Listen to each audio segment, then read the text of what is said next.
They came from the stars. An alien fleet, vast and glittering, descended upon Earth's orbit like a second moon. Their message, broadcast in countless languages and carried on every signal imaginable, was clear: surrender or be annihilated.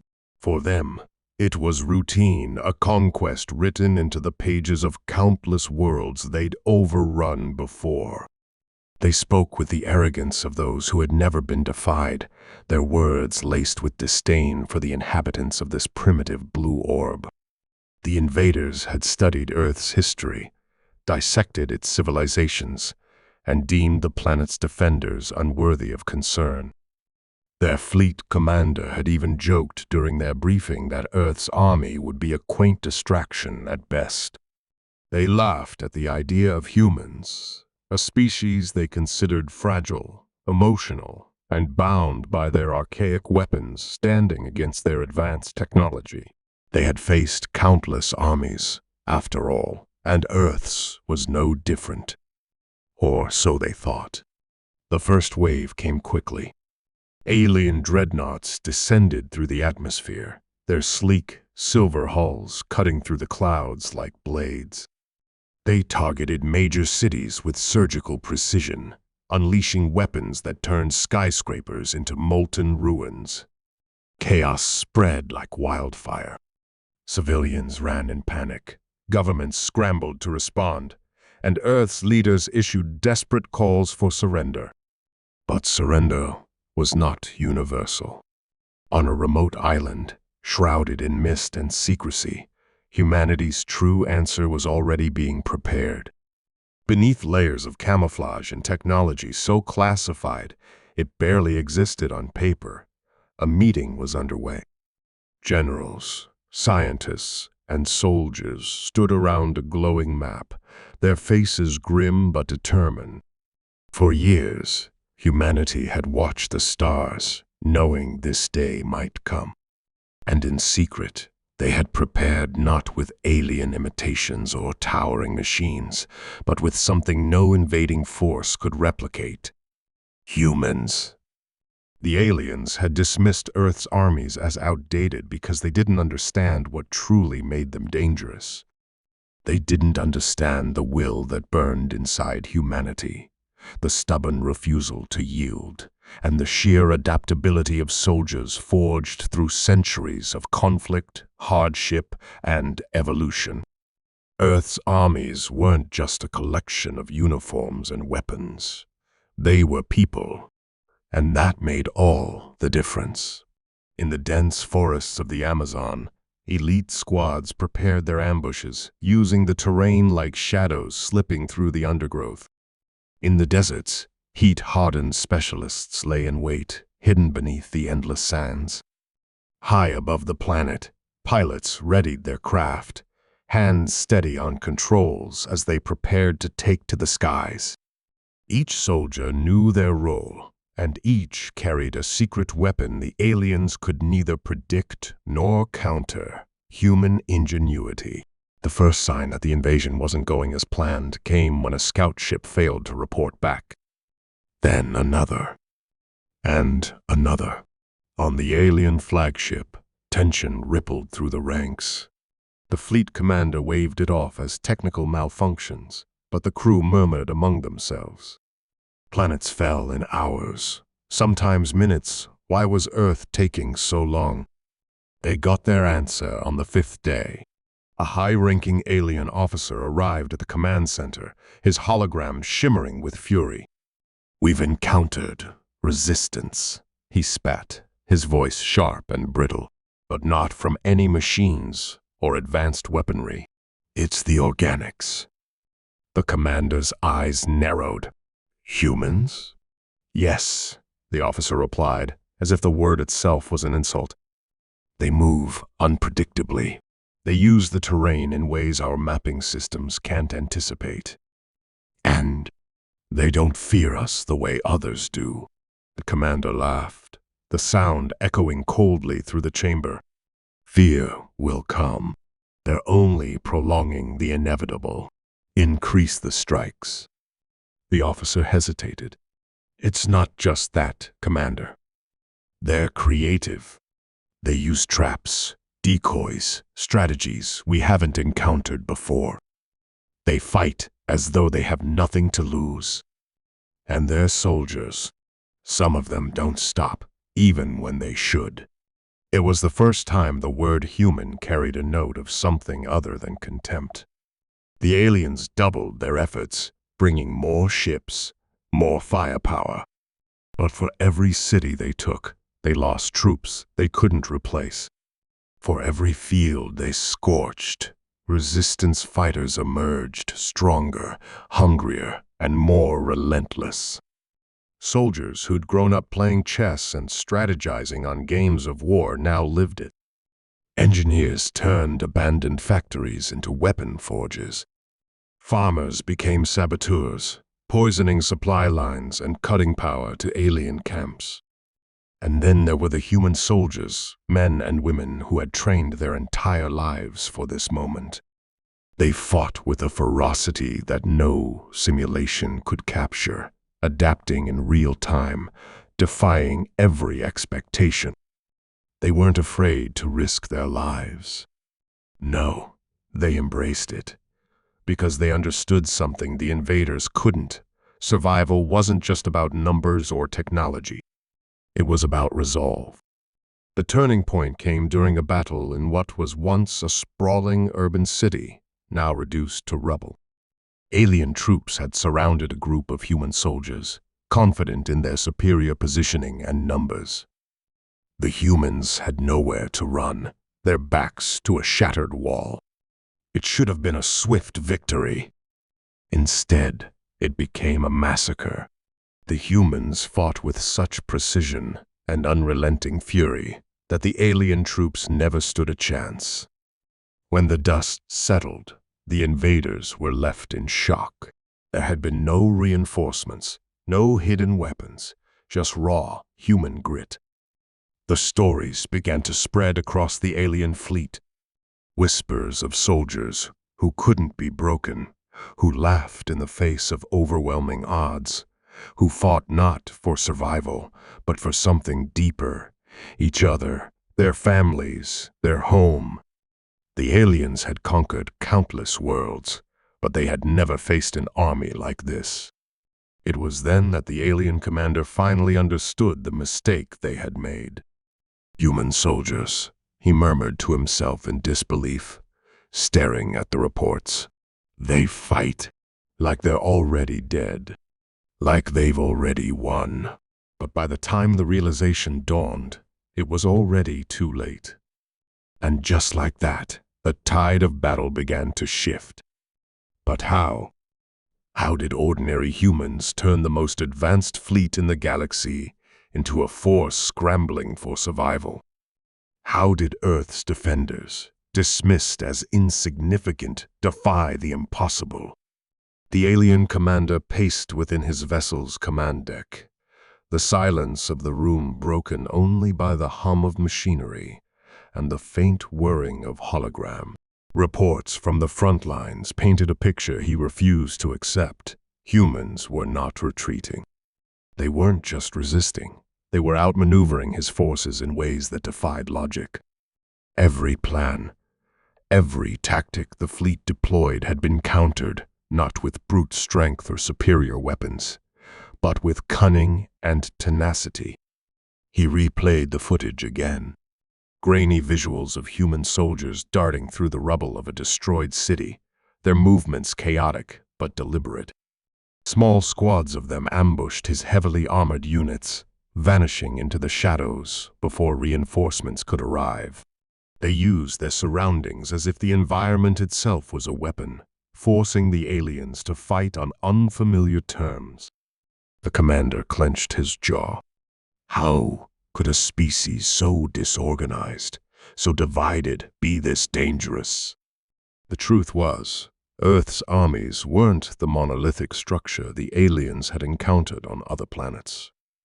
There wasn't one global force under a single command. There were factions, nations, groups with their own histories, rivalries, and strategies. This disunity, which the aliens had assumed would make humanity weaker, had instead become their greatest strength. Each group fought differently. Some relied on guerrilla tactics, drawing from centuries of lessons learned in asymmetric warfare. Others employed precision strikes, their soldiers operating with the precision of scalpel blades. And then there were those who fought with sheer, unyielding bravery, throwing themselves into battle with a kind of reckless determination that left even the most seasoned alien warriors stunned. But it wasn't just the soldiers. The civilians, too, had become a force to reckon with. Farmers turned their irrigation drones into makeshift surveillance units. Engineers hacked alien tech, creating crude but effective countermeasures. Mechanics scavenged alien wreckage, fashioning weapons out of pieces no one else dared touch. Entire cities, though reduced to ruins, became traps, their shattered streets designed to confuse and disorient the invaders. In one particularly haunting report, a squad of alien soldiers had been lured into what appeared to be an abandoned subway station. As they advanced, confident in their superior equipment, the lights suddenly flickered out. Moments later, explosions rocked the tunnel, collapsing it on top of them. When the rubble was cleared, all that remained were human-made explosives and graffiti scrawled on the walls. "Welcome to Earth." The commander slammed his fist against the table, his frustration boiling over. He had underestimated these creatures, yes, but now he began to suspect something more. There was an unpredictability to humanity, an edge that no amount of data or analysis could account for. He had reviewed their history, their endless wars with one another, their capacity for cruelty and destruction. But he hadn't anticipated the flip side of that coin. It was clear now that humans didn't just fight with weapons. They fought with their hearts, their minds, their very essence.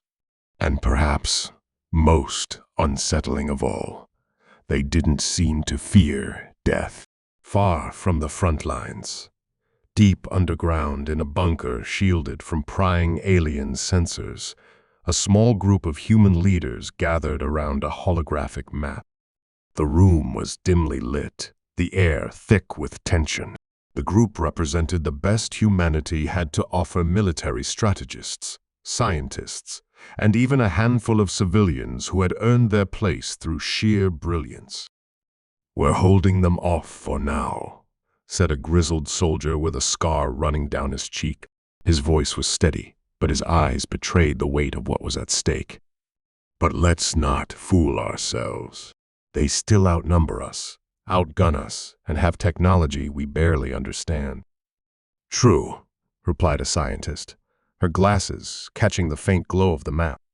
"But they lack what we have. They're efficient, yes, but efficiency can be predictable. They're methodical, which makes them slow to adapt. And most importantly, they don't understand us." "Not really." She tapped a spot on the map, highlighting an area where human forces had recently achieved a surprising victory. "Take this operation, for example. They had every tactical advantage: better positioning, superior firepower, air support. But they didn't anticipate our soldiers would use the sewers to flank them. They didn't think we'd destroy our own bridges to trap their reinforcements. They think like machines, and we're showing them what it means to think like humans." Another voice chimed in, this one younger, filled with both determination and fear. "But how long can we keep this up? They'll adapt eventually. They're not stupid." The soldier with the scar nodded grimly. "That's why we don't just fight to survive. We fight to win. We need to make them realize Earth isn't worth the cost of taking. We need to make them regret ever setting foot here." The room fell silent as the weight of those words sank in. No one voiced what they were all thinking. Meanwhile, on the outskirts of a decimated town, a squad of human soldiers moved through the ruins under the cover of darkness. Their faces were streaked with dirt and exhaustion, but their eyes were sharp, scanning every shadow for signs of movement. They were on a reconnaissance mission, tasked with gathering intel on an alien outpost that had recently been established nearby. The squad's leader raised a hand, signaling for the others to halt. He crouched low, peering through a pair of binoculars at the glowing alien structures in the distance. The outpost pulsed with an eerie light, its spires reaching toward the sky like skeletal fingers. "What do you think?" whispered one of the soldiers, his voice barely audible. The leader didn't answer immediately. He was studying the movement of the alien patrols, the placement of their defenses. Finally, he spoke. "They're getting smarter. They've reinforced their perimeter and set up automated turrets. They're learning." "Yeah, well, so are we," another soldier muttered, hefting a grenade launcher onto his shoulder. The leader smirked, though there was little humor in it. "We'll hit them soon, but not tonight. Let's get the intel back to HQ first." As they retreated into the shadows, the aliens inside the outpost remained unaware of their presence. But even as the soldiers slipped away, the tension in the air grew heavier. The humans weren't just fighting for their survival anymore. They were fighting to turn the tide. Back on the alien flagship, the commander sat alone in his quarters, staring at a holographic display of Earth. For the first time in his long career, doubt crept into his mind. He had conquered dozens of worlds, crushed entire civilizations under his heel. Yet this small, insignificant planet was proving to be his greatest challenge. And as he stared at the blue and green sphere spinning slowly before him, he couldn't shake the feeling that he had underestimated not just humanity's will to fight, but their capacity to surprise. The war was far from over, and the commander knew one thing with absolute certainty. He had stepped into a battle unlike any other. But even as he steeled himself for what was to come, one thought lingered at the edges of his mind, gnawing at him like a shadow he couldn't shake.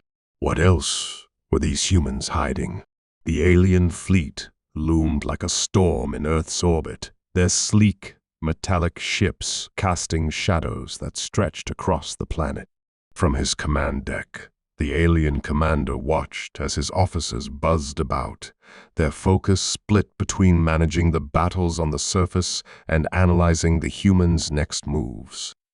He had issued new orders, more aggressive than ever. Cities were to be obliterated entirely, leaving no opportunity for resistance to hide. Yet, despite the carnage, reports kept flooding in of human victories, small but relentless. The commander's fist tightened as he leaned over a glowing map of Earth. Bright red dots marked the locations of alien forces. Blue ones signified resistance cells. The blue dots didn't shrink. They multiplied. Humans were like a wildfire, unpredictable and uncontrollable. "Commander," a voice broke his concentration. One of his tactical advisors stood stiffly, their features pale. "We've identified unusual activity in the northern hemisphere. Human forces appear to be coordinating a large-scale operation. We suspect it's an attempt to cripple one of our primary energy relays." The commander straightened, his eyes narrowing. The energy relays were the backbone of their planetary occupation, providing power to the alien weapons, shielding systems, and communications. Without them, their advantage would crumble. "Deploy reinforcements immediately," the commander barked. "Do not let them breach that relay."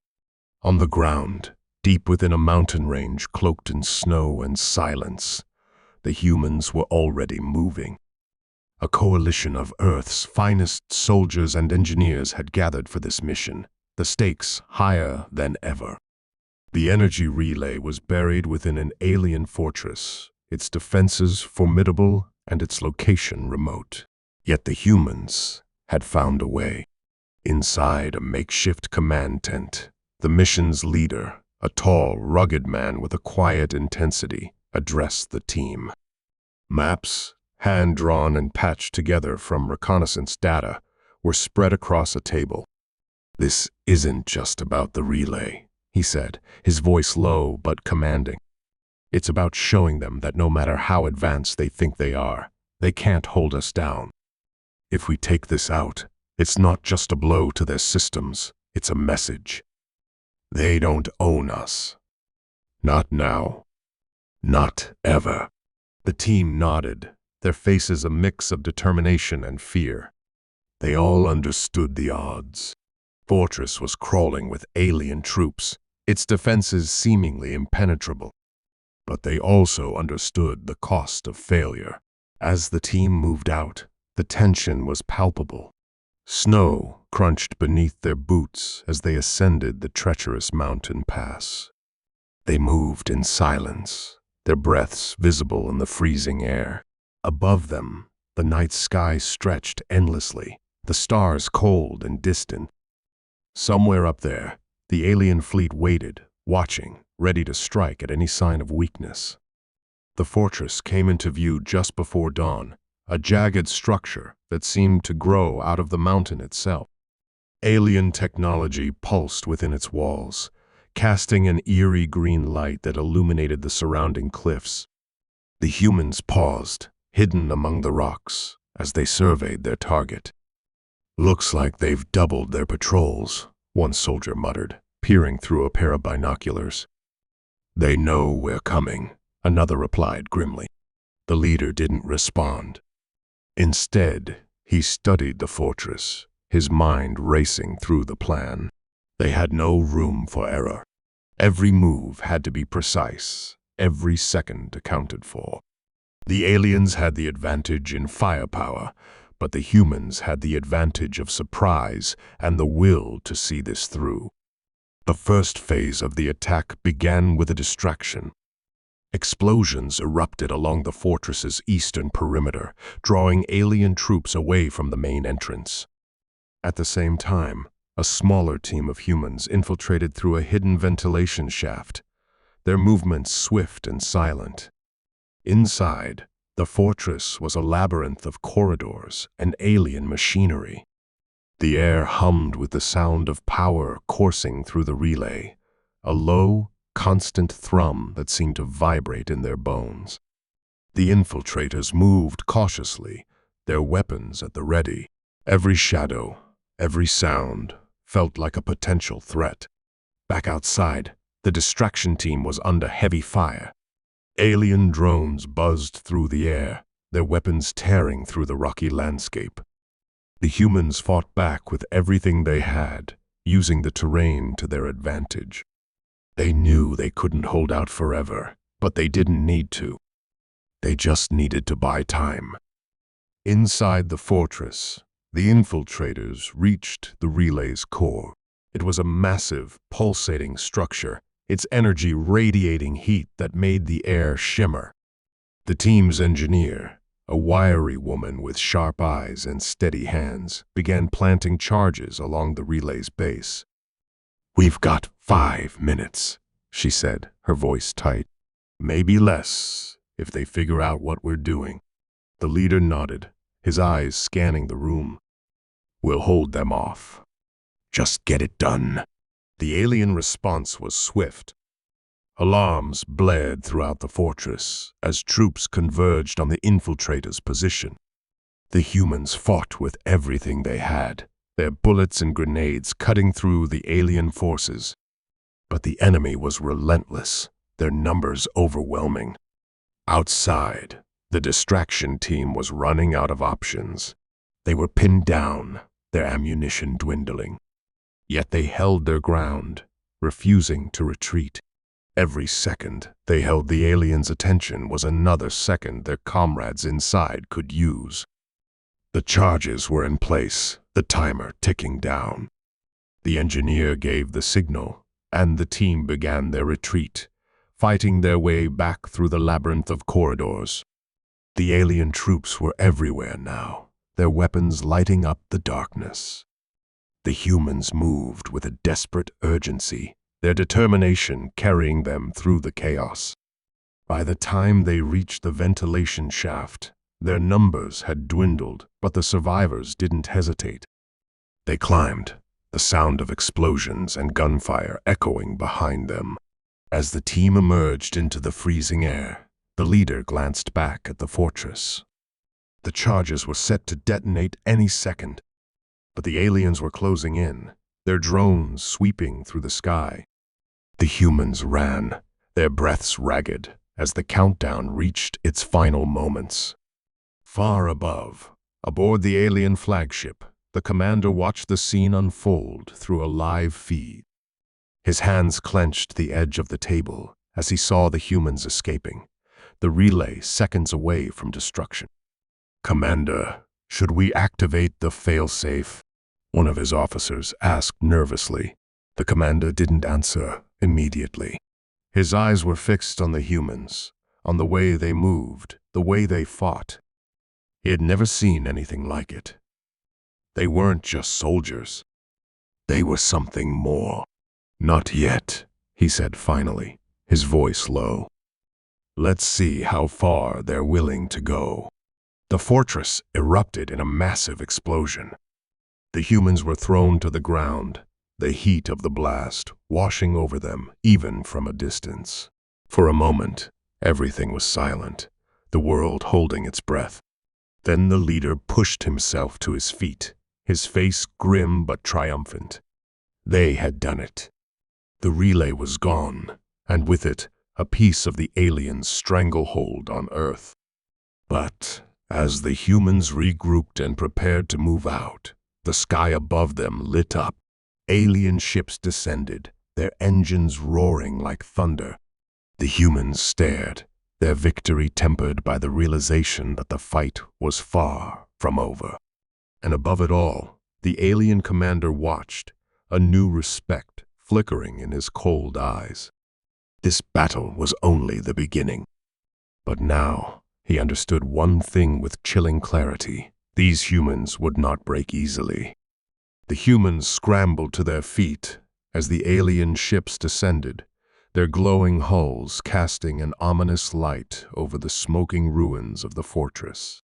For a brief moment, the group stood frozen, their victory still fresh, the looming retaliation arriving faster than they had expected. The leader's voice snapped them back to reality. "Move. Now," he barked, grabbing one of the injured soldiers and hauling them up. The team darted toward the tree line, their boots crunching against the snow, the heat from the explosion fading into the cold bite of the mountain air. Above, the alien ships began deploying troops, their engines whirring in synchronized precision. Dark, insect-like figures leapt from hovering platforms, landing with unsettling grace in the snow.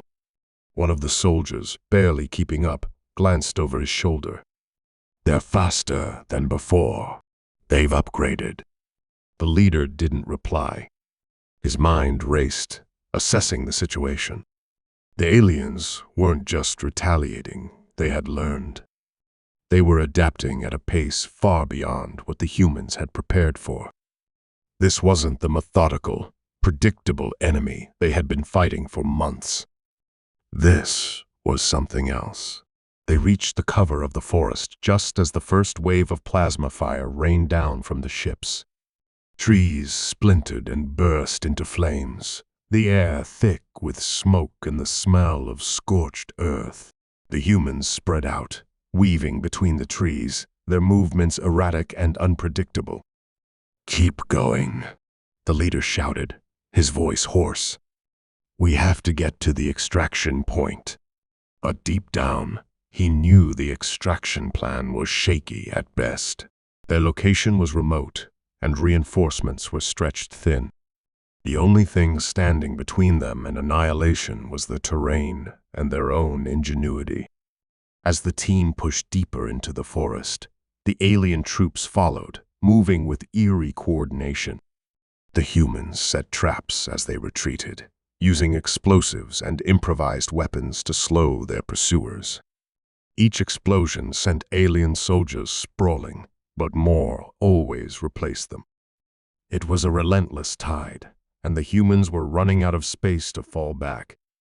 Then, just as the team crested a ridge, the leader froze. Below them was what they thought would be their escape route, a valley leading to the extraction point. But instead of safety, they saw another squad of alien forces advancing from the opposite direction. "They've boxed us in," the engineer whispered, her voice trembling. The leader's mind raced. They were out of time, out of options, but he couldn't afford to let his team see his doubt. "We split up," he said, forcing authority into his voice. "We draw them out, divide their forces. We're not done yet." Reluctantly, the team obeyed, breaking off into smaller groups and vanishing into the forest. The leader stayed with the engineer and one other soldier, their path taking them toward the cliffs overlooking the valley. The sound of alien footsteps and strange, guttural commands echoed through the trees. The aliens were hunting them now, no longer engaging in direct confrontation but stalking them like prey. The group reached the cliff's edge, the drop steep and unforgiving. The leader scanned the horizon, his heart sinking. There was no sign of the extraction team. "Looks like we're on our own," he muttered. The soldier beside him, a younger man who had barely spoken throughout the mission, suddenly stiffened. "Sir, look." The leader followed his gaze and saw something in the distance, a glint of light cutting through the clouds. At first, he thought it was one of the alien ships, but then he recognized the distinct silhouette of human aircraft. Relief surged through him, but it was short-lived. The alien fleet above was already moving to intercept. "Hold your ground," the leader shouted, his voice carrying an edge of desperation. But then, something unexpected happened. One of the alien ships, a smaller scout vessel, suddenly veered off course. Its engines sputtered, and it began to descend rapidly, crashing into the forest below with a deafening roar. The humans ducked, shielding themselves from the blast of the impact. "What the?" the engineer started, but her words were cut off as more alien ships began malfunctioning. Some spun wildly out of control, others simply powered down and drifted toward the surface. The leader frowned, his mind struggling to process what he was seeing. This wasn't part of the plan. The humans didn't have the capability to disable ships mid-flight, at least, not yet. Then his radio crackled to life.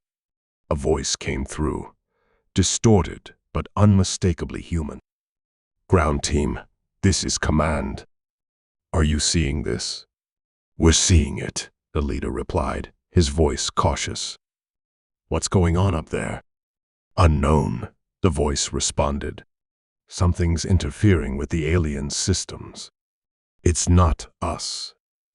The leader's stomach churned. If it wasn't the humans, then what was it? Before he could respond, a new sound filled the air, a low, resonant hum that seemed to vibrate through the very ground beneath their feet. The trees swayed as if moved by an invisible force, and the alien troops paused, their movements suddenly hesitant. Then, out of the shadows of the forest, a figure emerged. It was humanoid in shape, but unlike anything the humans or aliens had ever seen. Its body shimmered with an otherworldly light, and its eyes burned with an intensity that seemed to pierce through everything. The alien soldiers, so confident and precise moments ago, faltered. Some backed away, their weapons lowering. Others froze in place, as if paralyzed by an unseen force. "What the hell is that?" the younger soldier whispered, his voice barely audible. The leader didn't answer. He couldn't. His mind was too overwhelmed by the impossibility of what he was seeing. The figure raised an arm, and the hum grew louder. One of the alien soldiers nearest to it suddenly collapsed, its body crumpling as if its very life force had been drained. The others broke ranks, retreating into the forest, their cohesion shattered. The leader took a step back, his instincts screaming at him to run, but he forced himself to stay. He needed answers. "Are you seeing this, Command?" he said into the radio, his voice unsteady. "We're seeing it," the voice replied, equally shaken. "Whatever that is, it's not one of ours." The figure turned its gaze toward the humans, and for a moment, time seemed to stand still. The leader felt an overwhelming sense of being seen, as though this being could see not just him, but everything about him, his fears, his doubts, his hope. Then, just as suddenly as it had appeared, the figure vanished, leaving behind only the faint hum and the lingering tension in the air. The leader exhaled, his breath shaky. What just happened? No one answered. The forest was silent again, save for the distant roar of the battle still raging elsewhere. But one thing was clear: the war was no longer just between humans and aliens. Something else had entered the fray, something far beyond their understanding. And as the leader stared at the smoldering wreckage of the alien ship below, he realized with chilling certainty that the stakes had just been raised. The question now wasn't just whether humanity could survive, but what they had awakened in their fight to do so. The air was electric with tension, the faint hum left behind by the mysterious figure still resonating in the back of everyone's mind. The leader glanced at his team, their faces pale but resolute. They had come this far, fought through overwhelming odds, and now, standing on the edge of something entirely unknown, there was no turning back.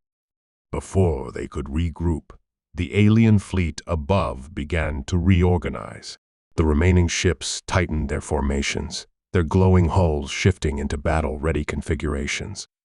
It was clear they had recognized the threat as something unprecedented. Even the aliens, with all their technology and precision, were now on edge.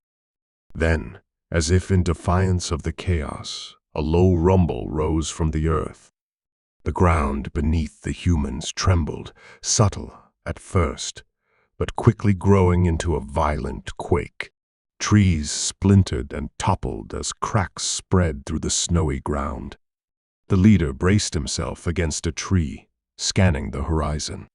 From the ridge, they could see it, a massive, angular structure emerging from the valley floor. It was unlike anything human or alien. Its surface shimmered with the same otherworldly light as the figure they had seen earlier, its edges pulsating in rhythmic waves that seemed to synchronize with the quake. "What is that?" the engineer whispered, her voice barely audible. "Something we shouldn't be anywhere near," the leader replied, though he knew they had no choice. The alien forces around the valley shifted their focus entirely toward the structure. Soldiers regrouped, forming defensive lines as ships descended closer to the surface, their weapons now aimed not at the humans but at the emerging construct. Whatever was happening, the aliens saw it as a greater threat than the humans they had been hunting moments ago. "This isn't good," the younger soldier muttered, gripping his weapon tightly. The leader nodded, his eyes narrowing. "No, but it's an opportunity. If they're distracted, we might still have a chance to make it to the extraction point." But before they could move, a piercing light shot from the top of the structure, cutting through the sky like a blade. The alien ships scattered in a panic, their tight formations breaking as the beam swept through the air.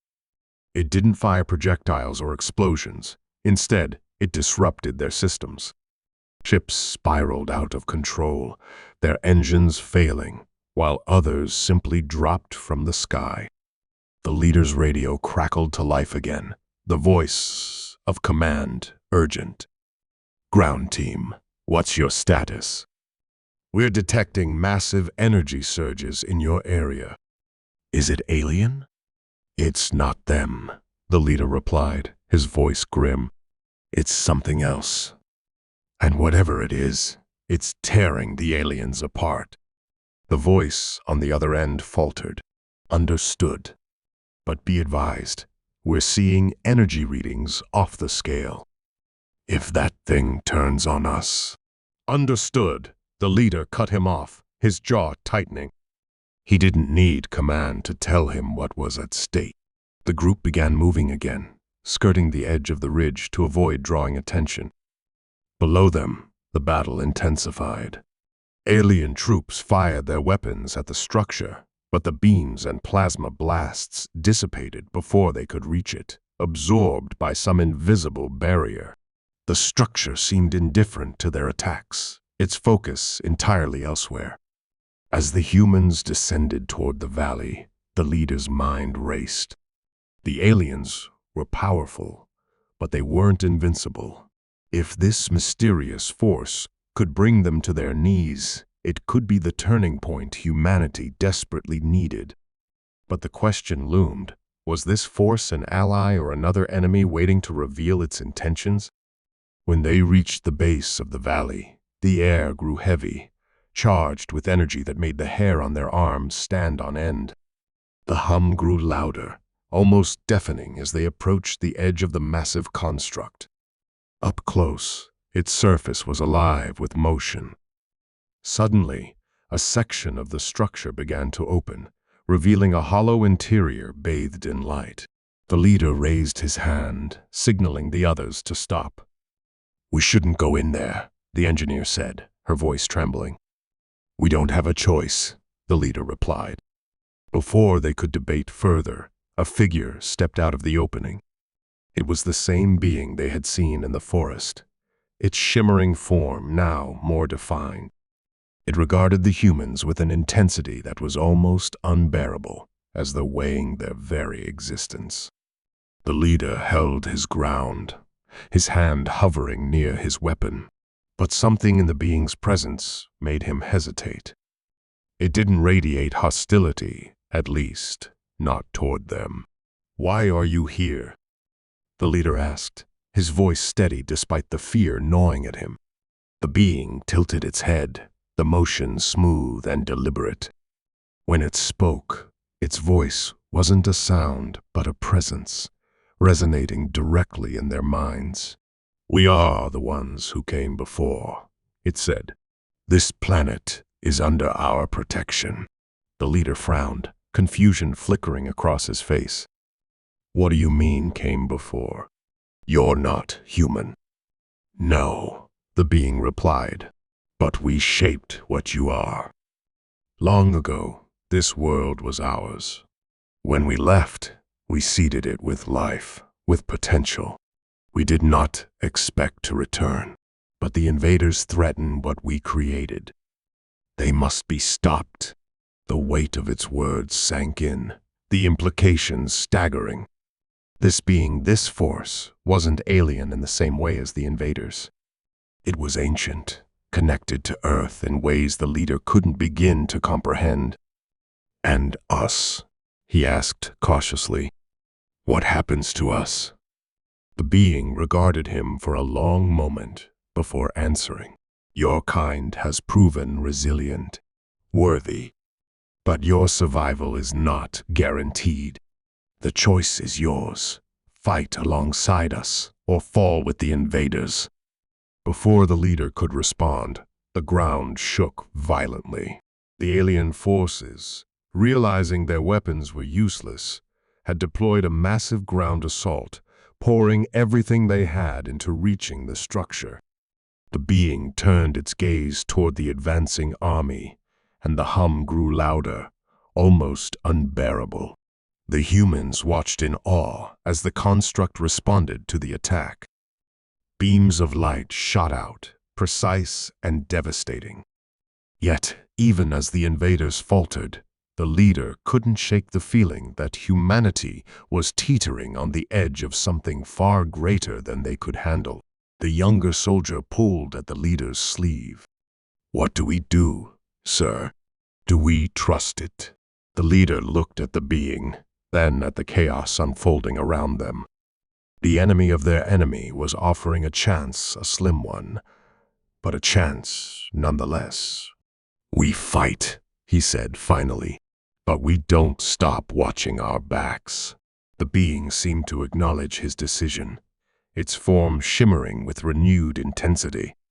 As the humans prepared to join the battle, the leader couldn't shake the feeling that this was only the beginning. Whatever the outcome, the world they had known was gone. And as the construct unleashed another devastating wave of energy, obliterating the last of the alien ships, the leader realized the final, chilling truth. Humanity's survival wasn't just a fight against the invaders. It was a test, and the ones who had come before were watching closely. The battle was over as quickly as it had escalated. The air around the valley hung heavy with the aftermath silence, broken only by the faint crackling of energy dissipating from the construct. The alien forces were no more, their ships reduced to smoldering wrecks scattered across the battlefield. The ground was littered with the remains of their soldiers, but despite the humans' victory, there was no sense of triumph, only a deep, unshakable unease. The leader stood at the base of the construct, its towering form now quiet and still, as if satisfied with the outcome. His team gathered behind him, their faces pale and drawn, their weapons hanging loosely in their hands. They were alive, but barely, and the weight of what they had just witnessed pressed down on them all. The being stood nearby, its shimmering form blending with the soft glow of the construct. It regarded the humans silently, its expression, or what could be interpreted as one calm but unreadable. The leader stepped forward cautiously, his every instinct urging him to tread carefully. "What happens now?" he asked, his voice cutting through the stillness. The being's gaze shifted toward him, its presence as overwhelming as before. "The invaders have been neutralized. Your planet is safe for now." "For now?" the engineer repeated, her voice tinged with both fear and frustration. "What does that mean? Are they coming back?" The being tilted its head, the light around it pulsing faintly. "The invaders are not a singular force. They are a fragment of a greater entity that seeks to consume and control. They will regroup. When they do, they will return. Whether you are ready or not depends on you." The leader clenched his fists. "And you? You said you protect this planet. Will you be here when they come back?" The being hesitated, the air around it growing heavy with what felt like contemplation. "Our purpose was to ensure the survival of what we created. Now that purpose is fulfilled. The rest is up to you." Before anyone could protest, the being turned back toward the construct. Its form began to dissolve, the shimmering light dispersing like mist in the wind. The construct itself started to sink back into the earth, its massive frame folding in on itself until it vanished entirely, leaving behind nothing but the scorched ground and the faint hum that lingered in the air. The leader took a step forward, as if to stop it, but it was too late. The being and its construct were gone, leaving the humans alone in the aftermath of the battle. For a long moment, no one spoke. The valley was quiet, the destruction around them stark and overwhelming. Finally, the younger soldier broke the silence. "What do we do now?" The leader looked at his team, their faces weary but determined. Despite everything, they had survived. They had fought against impossible odds and come out the other side. But the battle had left scars on their bodies, on their minds, and on the world they had fought to protect. "We rebuild," he said, his voice firm. "We prepare. This isn't over, but we've bought ourselves time. We use it." The engineer nodded, her expression grim but resolute. "And when they come back?" The leader's gaze hardened. "We'll be ready." The journey back to the extraction point was long and grueling. The team moved in silence, each step heavy with exhaustion and the weight of what they had experienced. When they finally reached the rendezvous, the sight of the waiting aircraft was both a relief and a reminder of how far they still had to go. As they boarded the transport, the leader took one last look at the valley. The landscape was scarred, the remnants of the battle etched into the earth. But even amidst the destruction, there was a sense of hope. They had survived, and that was something. Back at the base, the news of their victory spread quickly. Soldiers and civilians alike gathered to hear the story, their faces a mix of awe and disbelief. The leader and his team were hailed as heroes, but they brushed off the praise. They knew the truth. The victory hadn't been theirs alone. In the weeks that followed, the world began to rebuild. The alien threat had united humanity in a way nothing else could have, and the remnants of old divisions started to fade. Scientists and engineers worked tirelessly to analyze the alien technology left behind, hoping to find a way to strengthen Earth's defenses. But even as progress was made, questions lingered. Who or what had the being been? What was its true purpose? And why had it chosen to intervene now, after so many years of absence? The leader spent many sleepless nights pondering these questions. He found himself drawn back to the valley, standing on the edge of the ridge where they had first seen the construct emerge. The ground was still scarred, the faint hum still lingering in the air, a reminder of the battle and the mysteries it had left behind. One evening, as the sun dipped below the horizon, he felt a strange sense of calm wash over him. He didn't have all the answers, and he might never have them. But he knew one thing for certain: humanity had been given a chance, and it was up to them to make the most of it. As he turned to leave, he caught a glimpse of something out of the corner of his eye, a faint shimmer in the air, like the light of the being he had seen. It was there for only a moment before it vanished, but it was enough to make him pause. A parting gift, perhaps, or a reminder that they were not alone. He smiled faintly, a rare moment of peace settling over him. The road ahead would be long and difficult, but for the first time in a long time, he felt hope. And as he walked away from the valley, the hum faded into the night, leaving behind only silence and the promise of what was to come.